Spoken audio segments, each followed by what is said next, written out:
Pittsburgh mafioso Nick the Blade was a real-life Goodfella who sold heroin, handled mob beefs, and lived by the mafia code of no snitching. A certified OG. In the 1980s, when the FBI was investigating the Pittsburgh Mafia, a 6'4", 250-pound East Liberty drug dealer and mob enforcer, Eugene Nick the Blade Gesuale, was videotaped by a surveillance camera snorting cocaine with one hand while urinating off a balcony with the other.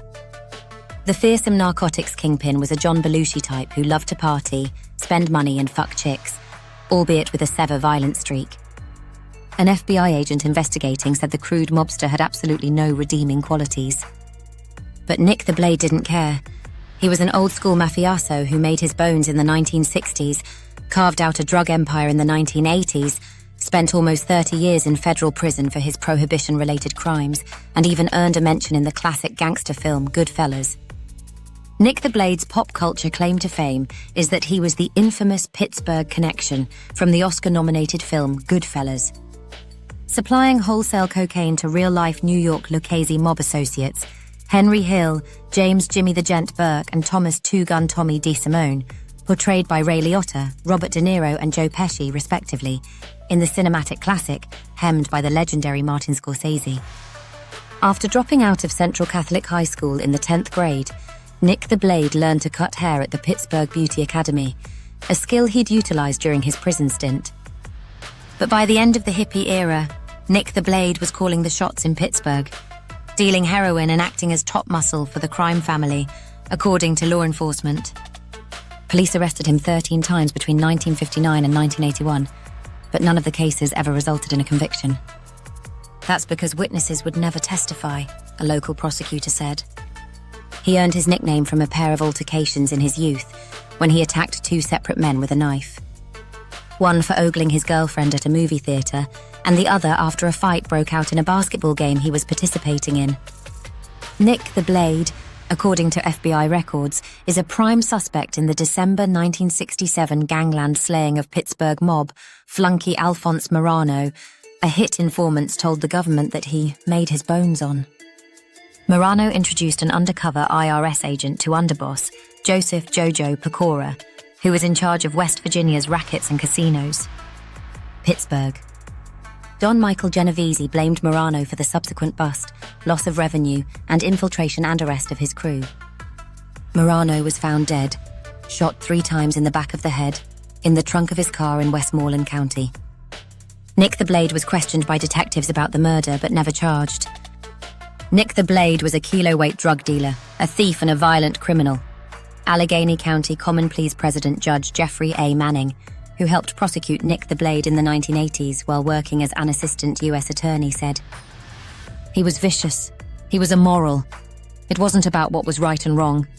He did whatever he wanted. He was as bad as it gets. He was the ultimate thug. He loved playing the role of the mafia capo, the Don." Between 1978 and 1982, Nick the Blade made in excess of $1 million from his illicit ventures, the IRS determined. Enabling the mobster to rent a $2,200 a month penthouse in Highland Park, dine at Pittsburgh's best restaurants, fly first class all over the world, wear a different pair of Gucci shoes every day, drive Cadillacs and Jaguars, pay cash for Las Vegas gambling sprees, and buy his girlfriends expensive gifts at New York boutiques, prosecutors said.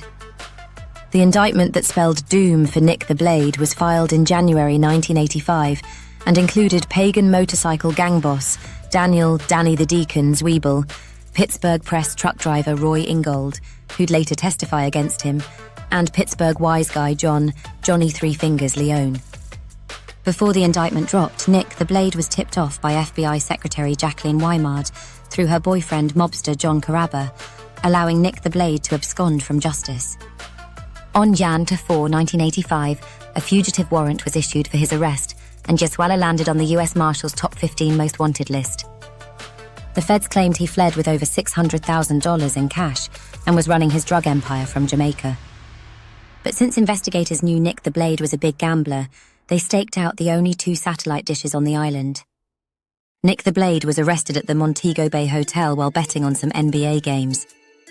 Authorities flew him back to Pittsburgh on a Learjet in July 1986, and 5 days into trial, Nick the Blade pled guilty. US District Judge Donald Ziegler sentenced him to 45 years.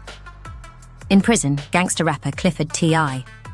Harris, who served time with the aging mafioso at FCC Forest City in Arkansas, told the old gangster that he could get millions for his story.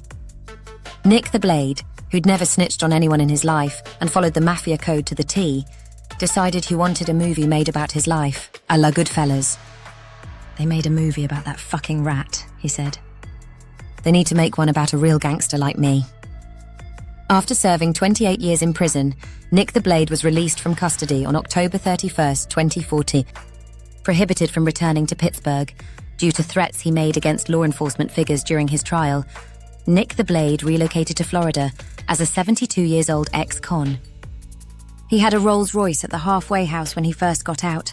A prisoner who served time with Nick the Blade says, "He used to park it right in front of the halfway house." It was a badass Rolls that he bought for $100,000 in 1985.